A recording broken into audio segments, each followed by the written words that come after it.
Following a powerful intervention by Tripura Modha MLA Paul Dangsu during Friday's assembly session, Chief Minister Dr. Manik Saha provided a comprehensive briefing on the state's efforts to secure justice for Angel Chakma, the Tripura student who tragically demised following a racial assault in Uttarakhand.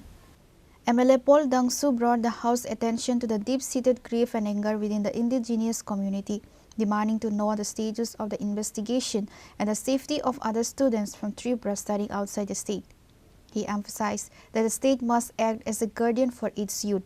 Responding to the concerns, Chief Minister Dr. Manik Saha detailed the administration's proactive measure.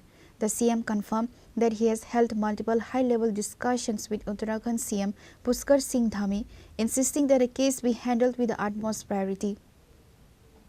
Out of 6 accused individuals, 5 are currently in custody.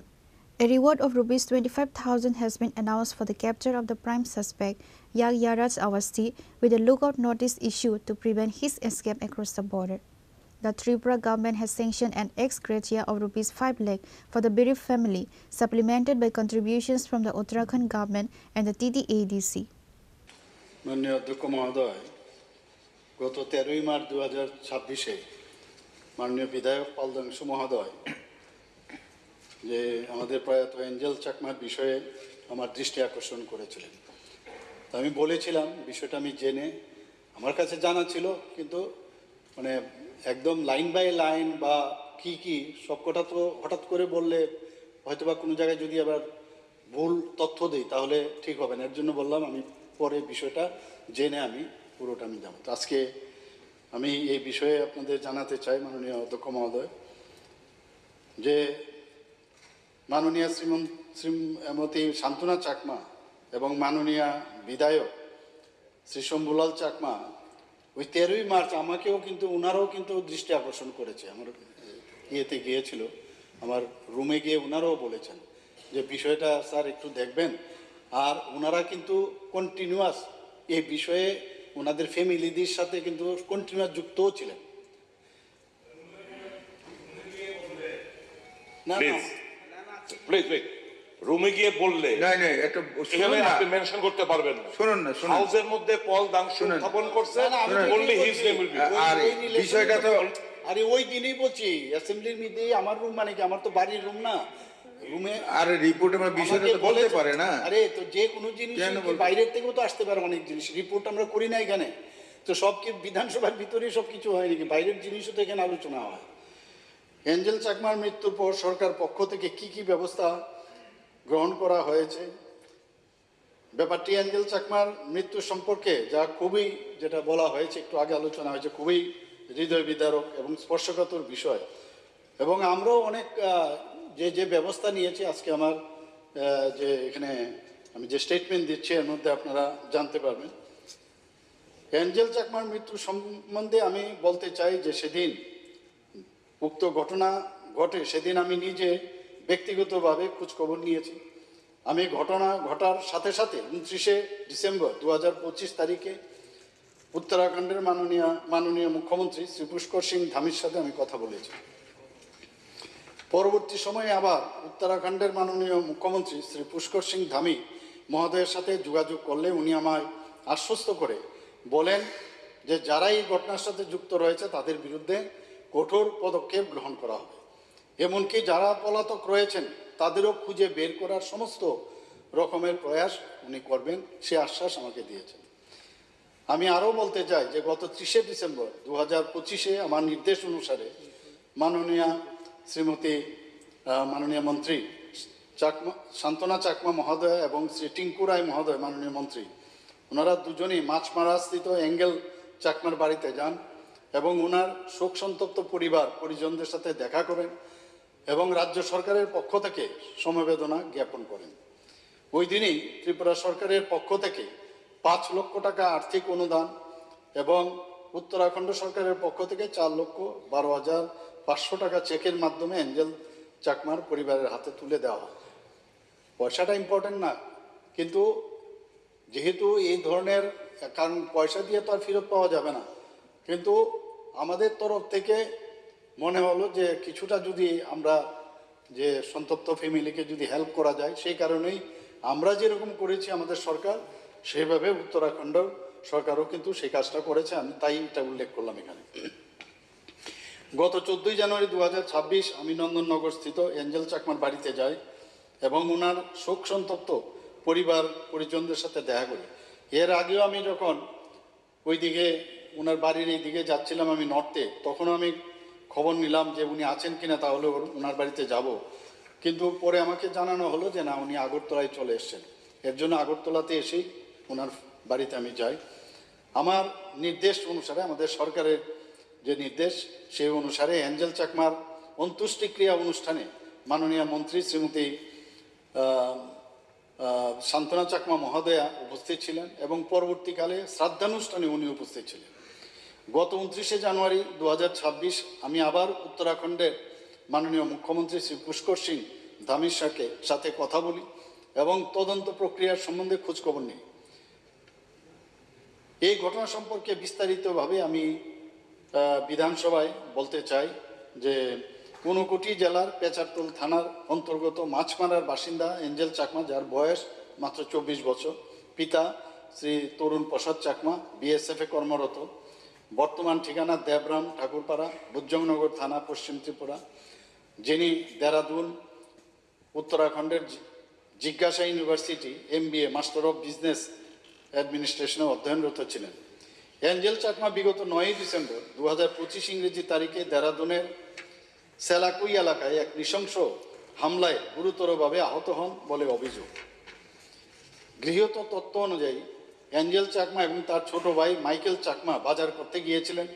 অভিযোগ অনুযায়ী সেই সময় একদল মদ্যপ ব্যক্তি তাদের মুখোমুখি হয়ে বর্ণ বিদ্বেষমূলক মন্তব্য এবং দোষারোপ করে। তারা প্রতিবাদ করলে ঘটনাটি শারীরিকভাবে হামলার রূপ নেয়। মাইকেলকে ভোঁতা বস্তু, যেটা আমরা মেডিকেল টার্মে বলে যে ব্লান্ট একটা কোনো বস্তু দিয়ে তাকে আঘাত করা হয় এবং এঞ্জেলকে একাধিকবার ছুরিকাঘাত করা হয়। পরবর্তীতে এঞ্জেল চাকমা দেরাদুনের গ্রাফিক এরা হাসপাতালে ICUতে 17 দিন চিকিৎসাধীন থাকার পর গত 26 ডিসেম্বর 2025 তারিখে মারা যান। উক্ত ঘটনার পরিপ্রেক্ষিতে মাইকেল চাকমা একটি অভিযোগ দায়ের করেন, যেখানে তিনি উল্লেখ করেন যে গত 9/12/2025 তারিখে সন্ধ্যা প্রায় 6টা থেকে 7টার মধ্যে দেরাদুন জেলার সেলাকুই বাজারে তিনি ও তার ভাই এঞ্জেল চাকমা কিছু অজ্ঞাতনামা ব্যক্তির দ্বারা আক্রান্ত হন। এই অভিযোগ মূলে ওই অজ্ঞাতনামা ব্যক্তিদের বিরুদ্ধে দেরাদুন জেলার সেলাকুই থানার ভারতীয় ন্যায় সংহিতা BNS এবং তফসিল জাতি ও তফসিলি জনজাতি আইনের যথাক্রমে ধারা 103(1), 115(2), 351(3) এবং 3(5) এবং ধারা 3(2) এবং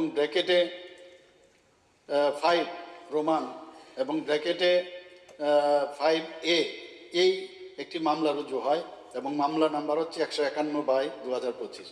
অভিযুক্তরা তাদের উদ্দেশ্যে সাম্প্রদায়িক আপত্তিকর ভাষা ব্যবহার করে এবং বালা অর্থাৎ করা যাকে বলে ওই ছুরি দিয়ে শারীরিকভাবে আক্রমণ করে, যার ফলে এঞ্জেল চাকমা গুরুতরভাবে আহত হন বলে অভিযোগ করা হয়। তাকে হাসপাতালে ভর্তি করা হয়, যেখানে চিকিৎসাধীন অবস্থায় তিনি মারা যান। পুলিশ ঘটনাস্থল পরিদর্শন করেছে, নিকটবর্তী দোকানদারদের জিজ্ঞাসাবাদ করেছেন, CCTV ফুটেজ পরীক্ষা করেছে এবং সন্দেহভাজনদের শনাক্ত করতে পেরেছে। পাশাপাশি পুলিশ সাক্ষী ও আক্রান্তদের বয়ান রেকর্ড করেছে এবং আনুষঙ্গিক চিকিৎসা সংক্রান্ত রিপোর্ট সংগ্রহ করেছে। এই ঘটনার সাথে জড়িত থাকার অভিযোগে পুলিশ মোট 5 জন অভিযুক্তকে গ্রেপ্তার করেছে, 3 জন প্রাপ্তবয়স্ক এবং 2 জন কিশোর। সংগৃহীত তথ্য অনুযায়ী প্রধান অভিযুক্ত যজ্ঞরাজ অবস্থি পলাতক রয়েছে এবং সে নেপালে পালিয়ে গেছে বলেও জানা যায়। পলাতক অভিযুক্তের সন্ধান পেতে দেরাদুন পুলিশ 25,000 টাকা পুরস্কার ঘোষণা করেছে এবং উত্তরাখণ্ড পুলিশ সদর দপ্তর পলাতক অভিযুক্তের অবস্থান সম্পর্কে তথ্য প্রদানে 1 লক্ষ টাকা পুরস্কার ঘোষণা করেছে। মামলাটির তদন্ত চলাকালীন সময়ে তফসিল জাতি ও তফসিল জনজাতি আইনের, যেটা আমি একটু আগে বললাম, 3(2) এবং 5 রোমান নাম্বার (5A) ধারা মামলায় সংযোজন করা হয়েছিল। সেলাকুই থানার চার্জশিট নাম্বার 1/2026 তারিখে 8/2/2026 অনুযায়ী নিম্নলিখিত অভিযুক্তদের বিরুদ্ধে চার্জশিট দাখিল করা হয়েছে। অবিনাশ নেগি পিতা শ্রী হরিশ সিং নেগি ধারা 103 ব্র্যাকেটে 1, 115 ব্র্যাকেটে 2, 351 ব্র্যাকেটে 3 এবং 3 ব্র্যাকেটে 5 বিএনএস এবং 3 ব্র্যাকেটে 2 এবং রোমান ব্র্যাকেটে 5 এবং ব্র্যাকেটে 5A SC/ST আইনে সেই অনুযায়ী তাদের সেখানে থানার মধ্যে তাদের রুজু করা হয়েছে সেই এফআইআর। যারা আরেকজন হচ্ছে সুরজ খোয়াস পিতা শ্রী অনিল খোয়াস ধারা 103 ব্র্যাকেটে 1, 115 ব্র্যাকেটে 2 আর একটা হচ্ছে 351 ব্র্যাকেটে 3 এবং ব্র্যাকেটে 5 বিএনএস এবং 3-2 এবং ব্র্যাকেটে রোমান 5A SC/ST আইনে। সুমিত পিতা পেয়ারেলাল যাকে নিয়ে ধারা দেওয়া হয়েছে 103 ব্র্যাকেটে 1 এবং 115 ব্র্যাকেটে 2, 351 ব্র্যাকেটে 3 এবং 3 ব্র্যাকেটে 5 বিএনএসএ। এছাড়া ঘটনার জড়িত কিশোরীদের যারা juveniles in conflict with law বিরুদ্ধে পৃথক রিপোর্ট দাখিল করা হয়েছে। ঘটনায় জড়িত কিশোরদের নাম হলো আয়ুষ বড়োয়ানি পিতা শ্রী ধনেশ বড়োয়ানি, 2 হচ্ছে সূর্য পিতা শ্রী ভারত সিং। পলাতক অভিযুক্তের বিরুদ্ধে তদন্ত অব্যাহত রয়েছে। পলাতক প্রধান অভিযুক্ত যজ্ঞরাজ আবস্তিকে গ্রেফতারের জন্য প্রচেষ্টা জারি আছে। পরবর্তী আইনগত কার্যক্রমও চলমান রয়েছে এবং তল্লাশি অভিযান জারি আছে। লুকআউটস সার্কুলার ও ব্লু কর্নার যে নোটিশ জারির মতো আইনগত পদক্ষেপ ইতিমধ্যে গ্রহণ করা হয়েছে। আদালত মামলাটির শুনানি চলছে। ধন্যবাদ। Addressing the broader issue of racial discrimination, the Chief Minister assured the House that the State's Home Department is coordinating with other state governments to establish a more robust monitoring system for students from the Northeast. Reported by Parvi from Assembly, Chinikhora.